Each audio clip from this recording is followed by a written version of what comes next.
Hello everyone, welcome to another Roblox review. Today we're going to be talking about a Roblox game called Paradox. Paradox is a Roblox Bleach game inspired by, of course, Bleach. And as of now, the game is currently closed down as of last night, and today's October 6th. So today I wanted to talk about my perspective on the game, and I chose the Hollow perspective because I don't really like being a Soul Reaper or a Quincy. So yeah, I wasn't really able to get that far into getting like a full res or anything like that. I don't know if that was implemented in yet, but as of now that the shutdown is active, we won't be able to see much as of right now. Now I'm going to start off with the M1s as a Hollow. As a Hollow, it's kind of weird when you M1. I'm not really sure how to explain it. It just feels like kind of clunky or something. I don't know if it was like this before in the testing phases. I was never a tester, so I don't know. But still, there's just something that feels off when hitting something as a Hollow. As you progress as a Hollow, you have a little thing above your health bar that says points, and the points are associated with one Hollow kill is 5 points, lost soul is 2 points. And personally, I think that the lost soul should be a little bit more points because it's not really a regular spawn thing. It's like once the server is new, you have to like go kill the lost soul, and it only gives like 2 points. I think that's kind of like unfair.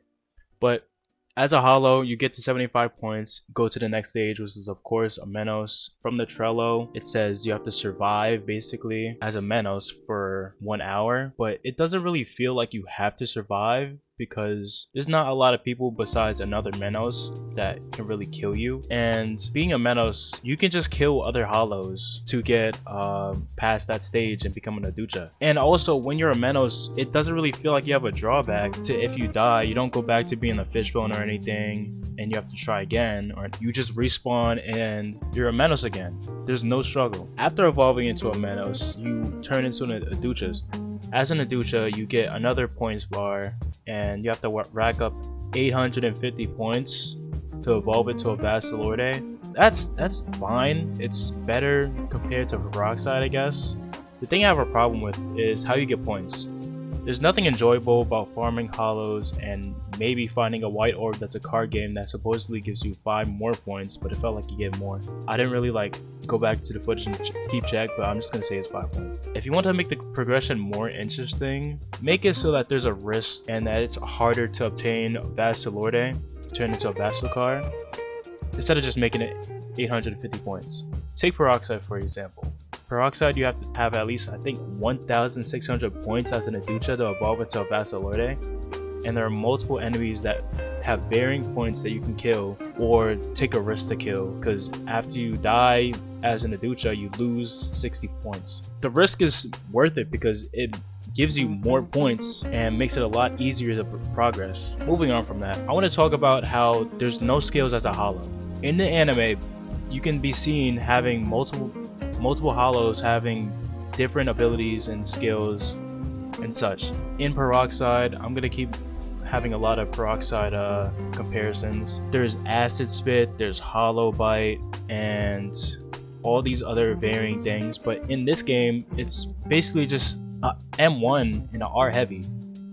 With R heavy is when you just press R and it's a heavy attack that can block break. There's nothing when you turn into a Menos really, besides having the Sero that's the R move instead, and goes like 700 feet and it can basically snipe anyone. And it has no cooldown because the R move's cooldown is basically like what, 2 to 3 seconds. And all the other evolutions, including Basilorde and Aducha, don't have anything special to them. Like Aducha should have a Sero and maybe some other skills like how Peroxide does it, and as a Basilorde you can't really become a true Basilorde. Speaking of evolutions, in the Trello it says that you can take your mask off and become a Basilicard, or become a true Hollow, meaning permanently staying as a Basilorde, meaning you get moves, a Sero, and some other skills.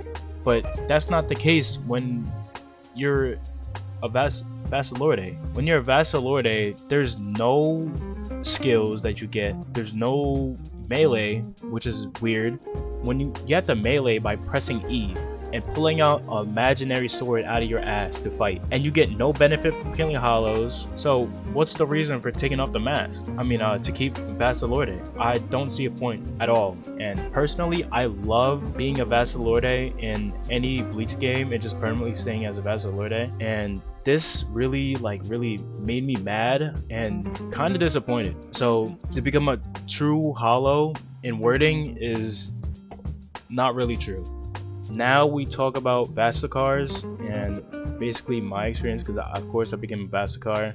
There's a thing in the Trello that says Vassal Sense in the race buffs under the Arancars or hollows, and I'm not really sure what Vassal Sense is, and I tried looking around to see if there's anything about it, but I didn't find anything. So it could be just something related to sensing Ryatsu on players or something else, but there's no evidence to suggest that. When you become an Arankar, you do quests, level up, and gain potential and stuff like that. I honestly don't really like the missions because honestly they're like really bad. In my opinion, the worst one is the pirate mission and transporting the buyer, because transporting the buyer is super slow and the NPC walks like it has a stick up its ass, and that they have all the time in the world. But it does give a good money, like 600 yen or whatever the currency is in this game, until you're able to do the hard missions. That I'll get to that later. And scavenger hunt is basically like somewhat interesting due to them having some lore where you go on like a purple square and basically click on it and it gives you like some little bar or whatever. I mean, there's some side thing on the side that you read, but like, let's be real. Are you really gonna read that while doing the quest, or are you just trying to level up and get more skills and stuff like that? Now, moving on to the next mission, Takedown Assault is basically just killing one NPC that gives somewhat of a decent amount of XP.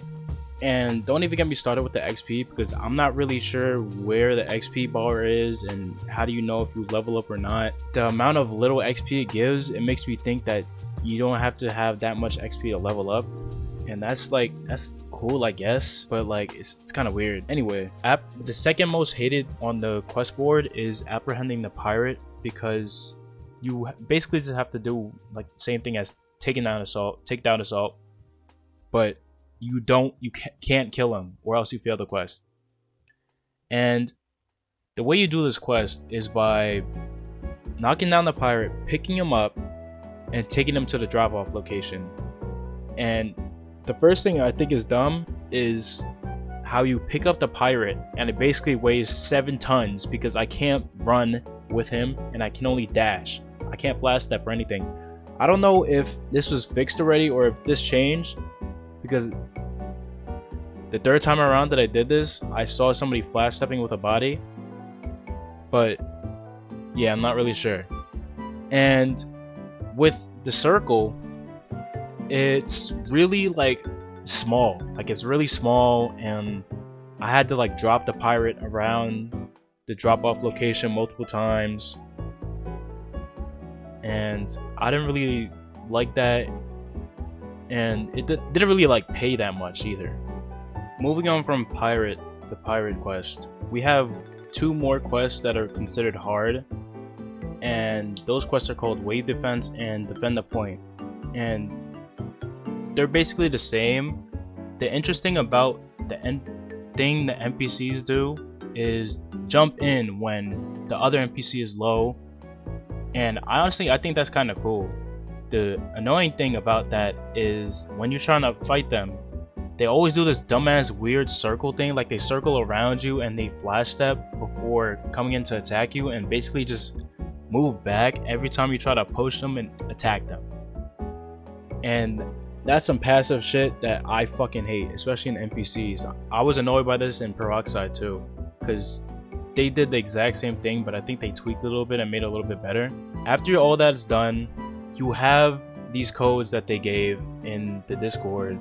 The codes are great. I like the codes, they're cool, and they gave a lot of rerolls, clan rerolls, and special resurrections, Shikai or Volt or whatever the fuck they call it, Shrifts.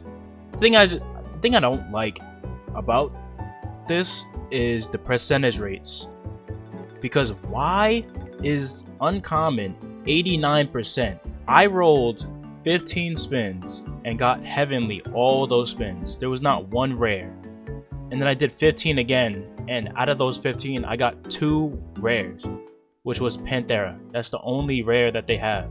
At least make it like, I don't know, I'm not good with percentage rates or shit like that, but maybe like 50 to 57 or 30, 40, 48%, something like that. But somewhere between that. I don't understand why I have to get like so many heavenly resurrections out of all those spins that I wasted. Basically, it just like it really just like doesn't make sense to do that. Fix those rates, man, honestly. Next thing I want to talk about the NPCs and how they basically M1 faster than the player, and I think it might have been just a skill issue, to be honest, but I might be wrong now because I haven't really checked or looked at the server after like playing it like a couple of times, so it might be fixed now, even though the game is still closed. But moving on from missions, the one thing that I was disappointed with is how the content in the game is really lacking. Like, there wasn't really like much to do. It was hyped up on how something about Cetro making this game or something on TikTok, but I'm pretty sure that thing was a lie. And besides the Eternal Flame and the Time Remnant thing, after you get to like a certain level, there isn't really like much to do. And I don't even know like what would be end game content for this. Maybe just like getting your Segunda, Volt Standing, and Bankai would be end game, but they don't even have that in the game either. I'm pretty sure they have just regular res, and that's it. I'm not sure why they didn't think about adding Volt or Bankai with their resurrection when they released. But the last thing I want to say before moving on to some positives about how the game is how the hotbar and the UI, and when you press M for like the menu, they're like both kind of like weird. They're not like that crazy, but like the hotbar, when you drag like a skill or whatever through into the 1 through 9 keys, it's kind of like a weird placement where you have to like put the mouse over the box and then it equips. And sometimes the way I organize my moves don't save, so I like really pisses me off, especially like what happened with sorcery. The exact same thing happened with sorcery. But moving on to next to the UI is the fact that the UI is like kind of like flamboyant or bouncy. It just doesn't feel like it should be like that. It's too over exaggerated, and that could be like going towards something else. Like, you get me? You know, then that's fine. It's whatever. But after the flamboyant menu pop up, when you go into inventory and click something to be used, it has like this thing where it refreshes after you use something. Like if I'm using clan rerolls, it refreshes the whole box or something, which is really annoying because I'm just trying to do my clan rerolls and I just want to like click it multiple times. Like in Type Soul, you can just fucking pull it out of into your hotbar, press 1, respawn, press 1 until you get like something good. So now we go into the better stuff, and honestly I kind of like these parts of the game. One is where resurrections, they look amazing. Like Divinity is like one of my favorites that I wanted to get. Stark, and what was the other one?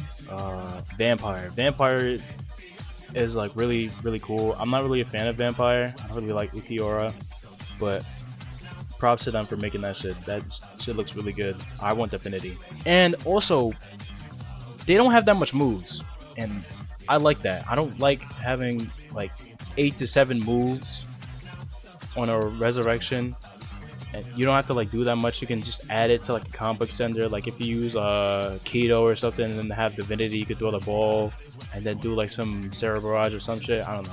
Then you have your avatar. You have the same hair and hair color and skin color as your avatar in regular Roblox, which I think is like, I know it's the bare minimum, but like I like it because people make shit, pay for this, pay for that, pay for this, pay for that. Like, why do I have to pay to get a fucking hair color or skin color in a game? It's I get it's to support the devs, I guess, but like, really, like, just make a good game. You don't have to fucking put a pay for my dick to look bigger or shit like that. It's not that serious, and it's honestly pathetic that you do that to get more money.